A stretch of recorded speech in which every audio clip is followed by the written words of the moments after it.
விடாமுயற்சி மகிழ் திருமேனி இயக்கத்தில் லைக்கா ப்ரொடக்ஷன்ஸில் நம்ம தலை அஜித்குமார் நடிப்பில் உருவாகி இருக்கிற படம் வர February 6 ரிலீஸ் ஆக போகுது. இன்னும் சரியாக 5 நாட்கள் தான் இருக்குது இடையில. ஸோ கண்டிப்பாக இந்த படம் மிகப்பெரிய பிளாக் பஸ்டர் ஹிட் ஆகும் அப்படின்னு தான் அஜித் ரசிகர்களாக எதிர்பார்க்குறாங்க. இன்னொரு பக்கம் பார்த்தீங்கன்னா இவ்வளோ லேட்டாக வருது படம். அதனால் படம் ரிசல்ட் எப்படி தான் சரி அஜித்துக்காக தியேட்டரில் ஒரு தடவை போய் பார்த்துரும்பா, தலையை 2 வருஷம் கழிச்சு பார்க்கறதுல எவ்வளோ பெரிய ஆனந்தம் அப்படின்னு ஒரு பக்கம் ரசிகர்கள் சொல்லிட்டு தான் இருக்காங்க.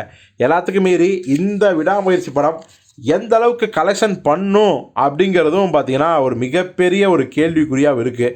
ஏன்னா அஜித்தோட இதற்கு முந்தைய படங்கள் பார்த்தீங்கன்னா வலிமை மற்றும் துணிவு.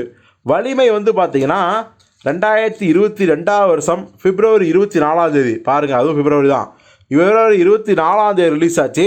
முதல் நாள் தமிழ்நாடு வசூல் மட்டும் பார்த்தீங்கன்னா 28 கோடி. எப்படி 28 கோடி சாதாரண நாள் ரிலீஸ் ஆச்சு, வியாழக்கிழமை. அதே கட் பண்ணால் அஜித் நடித்த அதே எச்சுநூத்தி இயக்கத்தில் போனி கபூர் தயாரிப்பில் துணிவு படம் வந்துச்சு. இத்தனையும் பார்த்தீங்கன்னா January 10 2023 வந்துச்சு, பொங்கலை முன்னிட்டு. அதில் முதல் நாள் வசூல் பார்த்தீங்கன்னா 21 கோடி. ஏழாவது துணிவு 21 கோடி தானா, வலிமை 28 கோடி. இத்தனையும் சாதாரண நாளில் வந்துச்சு.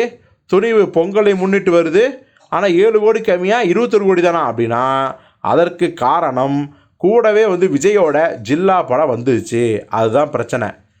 கூடவே விஜயோட வாரிசு படம் வந்துருச்சு, அதுதான் பிரச்சனை. ஏன்னா வலிமை சிங்கிளாக ரிலீஸ் ஆச்சு, ஆனால் துணிவு பொங்கல் கிளாஸு வாரிசோட ரிலீஸ் ஆனதால் அப்படி கொஞ்சம் பிரிஞ்சுட்டாங்க ரசிகர்கள். எப்படி பார்த்தாலும் 21 கோடி ஒரு படத்தோட கிளாஸ் பண்ணி வரதெல்லாம் மிகப்பெரிய வசூல் சாதனை அப்படி தான் சொல்லணும். இப்போது விடாமுயற்சி படத்தோட வசூல் முதல் நாள் எவ்வளோ வரும் அப்படின்னு கணிப்பாக கணிச்சிருக்காங்க. என்ன அப்படின்னா முதல் நாள் விடாமுயற்சி வசூல் சுமார் 20 கோடியிலிருந்து 25 கோடி வரைக்கும் வர வாய்ப்பு இருக்குது தமிழ்நாட்டில் அப்படி சொல்கிறாங்க. ஸோ இது பார்க்கும்போது கண்டிப்பாக வலிமையோட ஃபஸ்ட் நாள் கலெக்ஷனை தொடர்றதுக்கு சான்ஸே இல்லை. வேணால் துணியை விட சில கோடிகள் அதிகமாகலாம் அப்படின்னு தான் சொல்கிறாங்க. எதுவாக இருக்குங்கிறத பொறுத்திருந்து பார்ப்போம்.